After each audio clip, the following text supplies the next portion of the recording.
Hello, Mark Ostalt from ADM Investor for Services International with a look at the week ahead.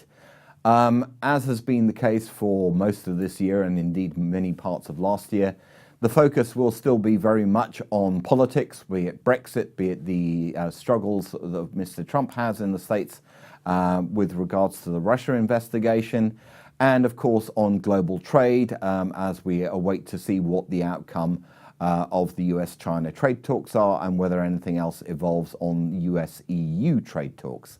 But in terms of data, it's going to be a pretty busy week in the US and indeed in China.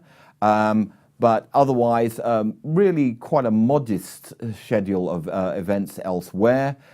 In the US, we'll be looking primarily at retail sales, which are expected to post a reasonable rise of 0.7%. We'll also be looking at industrial production, given that the manufacturing sector seems to be going through a protracted period of weak or negligible growth around the world. We'll be having a look at the NFIB small business optimism and indeed at some housing data by way of the NAHB survey and indeed housing starts.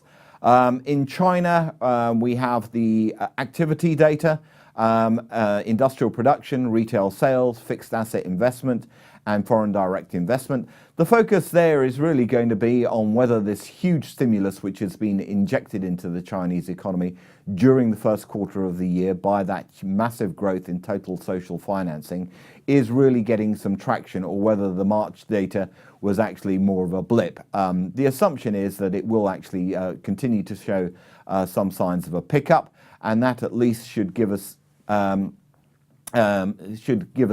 scope for optimism. Elsewhere, the UK will be looking at the latest employment data, though this is somewhat lagging given that we've had a REC survey this week implying that the labour market seized up in April. This is mostly March data.